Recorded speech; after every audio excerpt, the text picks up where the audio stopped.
Okay, this is the point of view mini stories for lost custody. Let's get started. First one with the phrase 20 years ago. 20 years ago, there was a student named Yuriko. She was unfit to be a student. Every day she came to school late. Then she belittled the other students. When another student made a mistake, Yuriko yelled, "Are you stupid? Do you have a mental disability? What's wrong with you, you idiot?" One day, another student named Jinhua complained to AJ, the teacher. She said, "I'm frightened by Yuriko. I'm going to quit this class." The teacher said, "Stick it out, Jinhua. Don't worry. I will get rid of Yuriko. Then we will all be better off." The next day, AJ, the teacher, brought a gun to class. He pointed the gun at Yuriko and threatened her.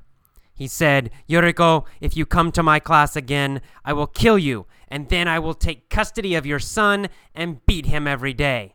So leave now." Yuriko was frightened by AJ's threat. She started to cry, then she ran out of the class. The other students cheered. "Yay! Yuriko's gone!" Okay, the next version begins with since January. Since January, there has been a new student in AJ's class. Her name is Yuriko. Yuriko is unfit to be a student. Every day she has come to school late. Then she has belittled the other students. When another student has made a mistake, Yuriko has always yelled, "Are you stupid? Do you have a mental disability? What's wrong with you, you idiot?" Well, one day, another student named Jinhua complained to AJ, the teacher. She said, "I'm frightened by Yuriko. I'm going to quit this class."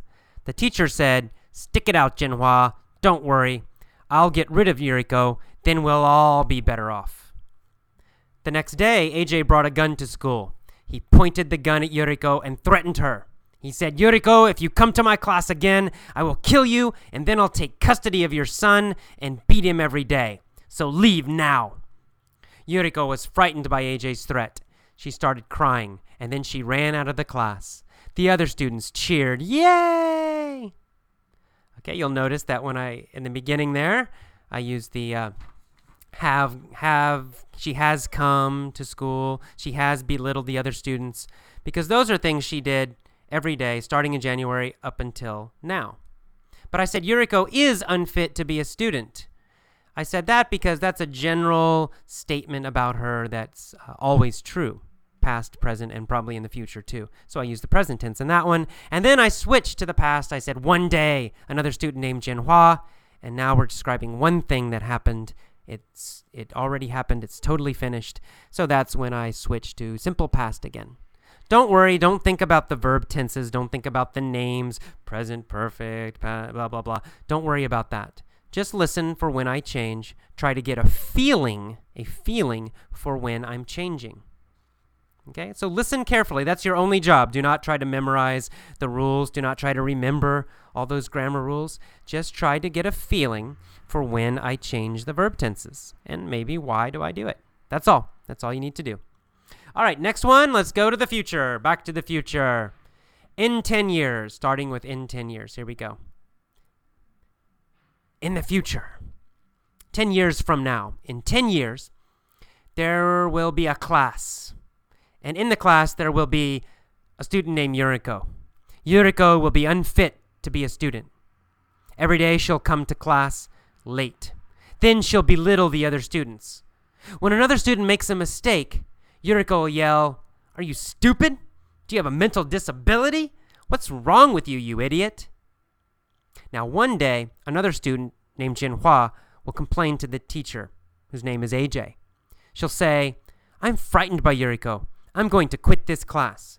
The teacher will say, "Stick it out, Jinhua. Don't worry. I'll get rid of Yuriko. Then we'll all be better off." The next day, AJ will bring a gun to class. He'll point the gun at Yuriko and threaten her. "Yuriko, if you come to my class again, I'll kill you, and then I'll take custody of your son and beat him every day. So leave now." Yuriko will be frightened by AJ's threat. She'll start crying, and then she'll run out of the class. the other students will cheer. Yay! Yuriko's gone, yay! All right, that's all for the point of view stories. Please now go back, listen to the first one, then pause and try to tell the first story yourself, beginning with 20 years ago. Try to tell all the story and use the correct verbs and the correct vocabulary. Then listen to the second one, starting with since January. Listen to it a few times and then pause and try to tell it yourself out loud, maybe alone in your room or something. And then finally, listen to the third one, beginning with in 10 years or 10 years from now, and try to tell that one yourself also. Okay, if you have trouble, if you can't remember exactly the words to say or you make a few mistakes, listen, just relax, okay? Relax. It takes a little time. The most important thing is to listen very carefully and to listen again and again and again until you are sleeping and dreaming about these stories. Then it will become automatic. So please relax about making mistakes. This is not a test, okay? In fact, you can only listen if you want to. If you want to, just listen. You don't need to try to tell the stories yourself. If it makes you feel stressed, if it makes you feel nervous or uncomfortable to pause and speak, then don't do it. Only tell the stories if you are relaxed about it, if you can do it and you don't worry, you don't feel nervous about making mistakes. If you feel nervous, just relax and listen only. That's fine. Okay, I'll see you next time. Bye-bye.